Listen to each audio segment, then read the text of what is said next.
How to share NGL link on Snapchat. Hello everyone, welcome to this channel. I'm Emily and I'm here to help you out today. So without any delay, let's get started. Now first of all, go to the Play Store application and make sure that your NGL application is updated to its latest version on your device. So as you can see, it is updated to its latest version on my device, and I'm just gonna tap on open, and it will lead me to the home page of NGL application on my device. Make sure that you're logged into your account as well. Now, after logging in, you'll be looking at a page something like this.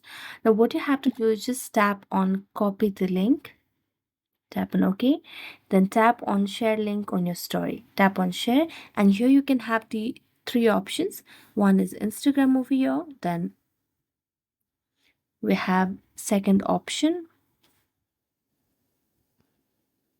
of Twitter, and the next option is Snapchat over here. So just all you have to do is just tap on Snapchat, then tap on next step, next step, next step, and then share on Snapchat. And there you go.